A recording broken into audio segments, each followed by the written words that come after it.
Well, it's Libby from maighstirtarot. I'd like to acknowledge the Worimi First Nations people, the traditional custodians of the land on which these videos are made, and welcome to you, your guides, or guides in the universal energies. Entertainment only. This is just a little bit of a slightly different special interest video. I'll do its companion video tomorrow because otherwise it's just video after video after video for you. But what I want to have a look at is the uh, naming of the MAGAs and the GOP as weirdos and the fact that they are not coping with that term. Now, what I'm really getting is that what I was getting over the weekend when I was thinking about this is the fact that they lent into the terms of misogynist and racist and xenophobic and elitist and fascist and all the rest of it.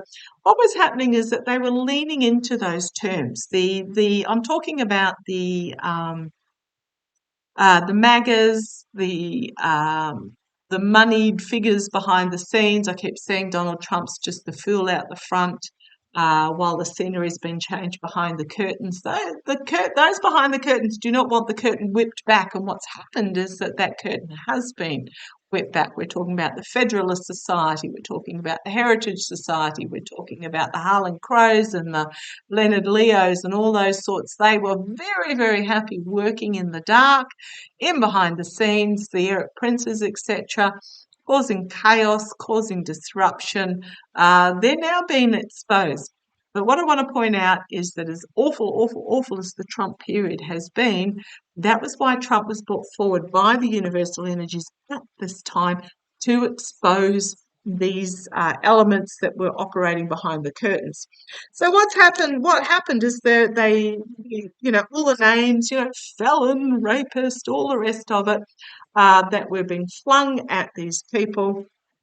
They just leaned into it because the reason being is those particular monikers, those titles, those accusations, they were words that were based in fear, in divisiveness, they were almost like, as awful, awful, ghastly as those words are, as those titles are, they were almost like power titles, power words. And so they just leaned into it and said, yep, whatever. So what's happened now is the language has changed, and the language has changed to, shady weirdos. So the term of weirdos is really, oh gosh, and here's Trump on social media, main male, Trump on social media, absolutely trying to blast his communications out there. This is really Trump in his swamp. I'm just going to say Trump in his swamp on social media. This is a deck that I created. If you're interested, go to the ... more and you'll find a link to Etsy for it. But they're finding that the term weirdos is dismissive. It is belittling. And they can't counter it. They can't own it. They can't stand in the strength of it because there is no strength. And they're really struggling, pearl clutching with this particular term.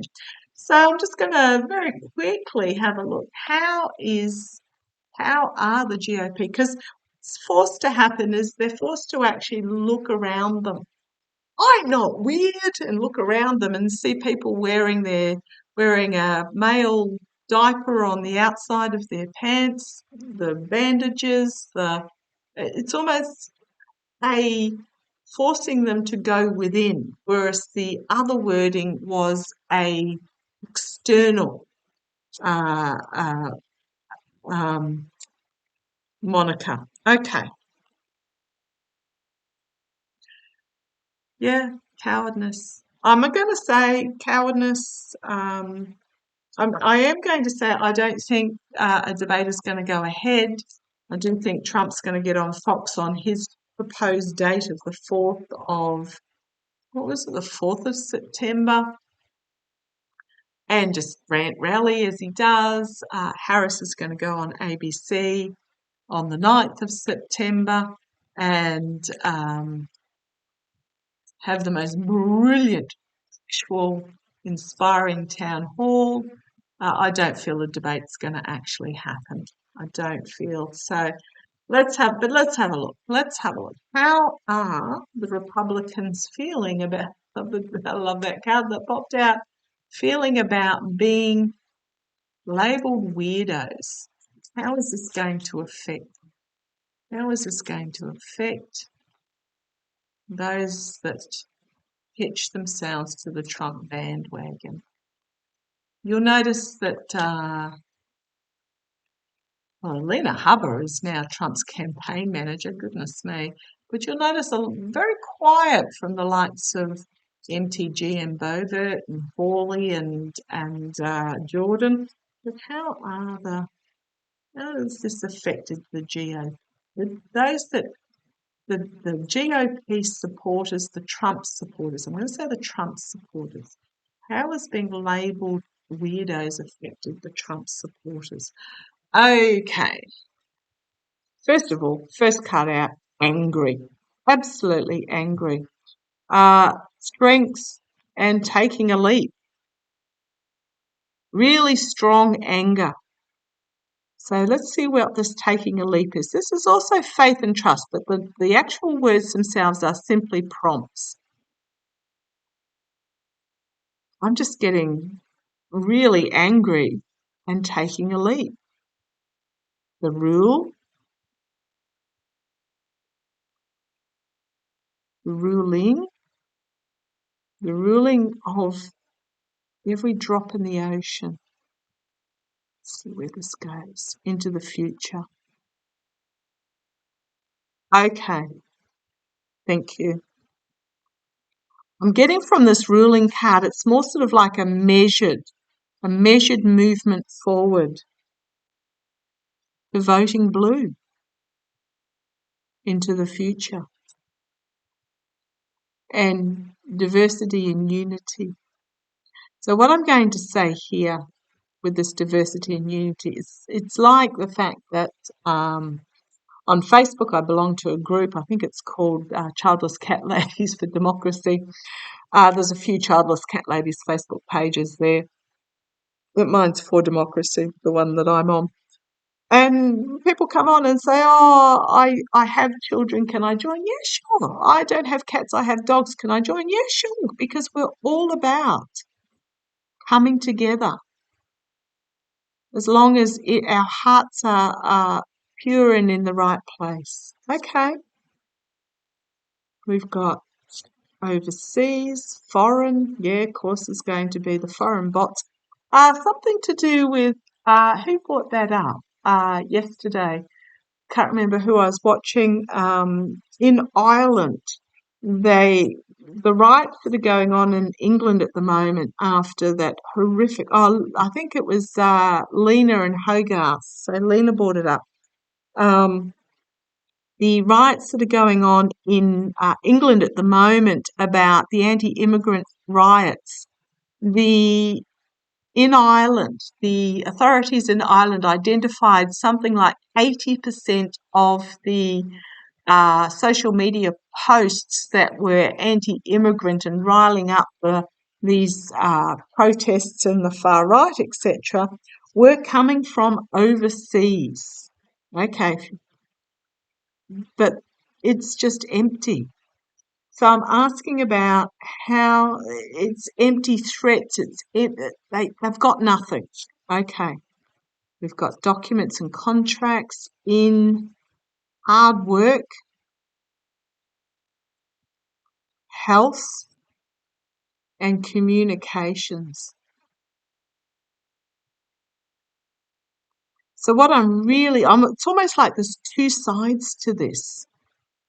What I'm really getting is it's stirring up a lot of anger, but it's also causing those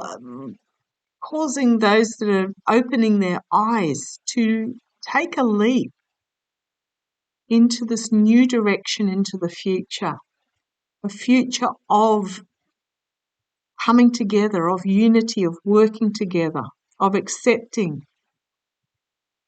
Part of also which was, okay, thank you. The Olympic boxing, female boxing controversy. When the truth came out about that, that caused quite a number of eyes to be opened as well. I mean, for those of us that were always in the corner of the fact this lady from Algeria was born a woman, had all the woman bits, raised as a girl, passport was a girl. In Algeria, it's illegal to be homosexual, and definitely transitioning is not allowed, yet certain element hopped on the bandwagon of that she was really a bloke in disguise. When the truth came out about that, it again, that opened a number of eyes about these weirdos. A lot of the uh thank you, could also be in regards to the prisoners coming home, but I'm getting a lot of the stirring up that's coming from overseas. It's falling on deaf ears, is what I'm really getting, because this is awakening here. Okay, no via yes. Goodness me, that couldn't be clearer if it tried. Flipping. Yeah, these that are on this, negative side are flipping to yes, this positive side. Slowly, the devil energy is meeting its destiny. As this evil energy is meeting its destiny in regards to stability on the home front. I'm going to say round the dinner table. On the home front. It's being combated on the home front with love. And it can't stand up for love. We've got the fear is being broken down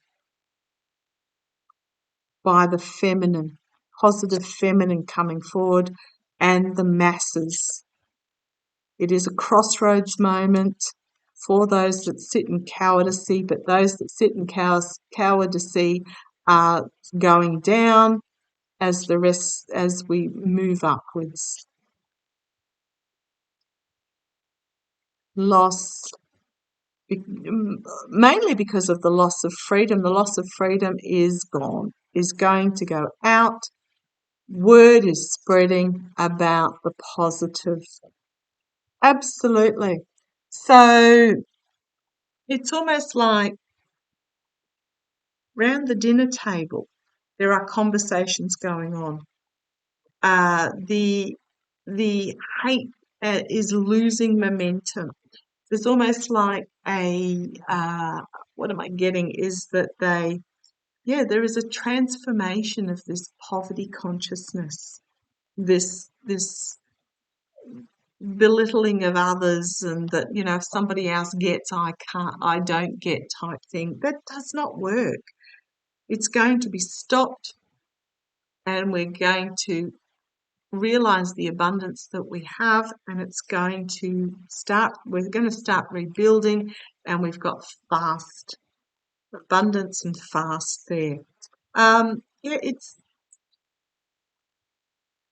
the changing of the terminology that's going to be collective awakening. Instead of giving them instead of something that the misogynistic, fascist, xenophobes can own. Sorry, just trying to get my light right there. By labelling them weirdos, it's like an awakening moment. Okay. Do I want to read any further on that? It's just bringing about change. It's making them look.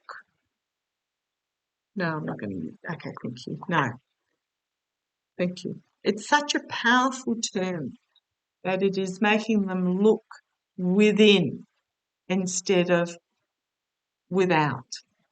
It's taking away the power of those fear words and making the analysis personal. and it is bringing about significant change. It's almost like it's chinking the armour to allow conversations to go ahead. Okay, I'm going to leave it like that. I do love those cards. Really interesting how they, it was almost like two sides, but then towards the end coming together. We can't hold grudges. We can't say, please do not go down the I told you so, you were wrong, you need to apologise and acknowledge you were wrong path. We need to actually, when these people have their aha moment and turn towards the light, we need to embrace them. We need to accept them. We can't hold their past over their heads. Okay, love to you all. Catch you shortly.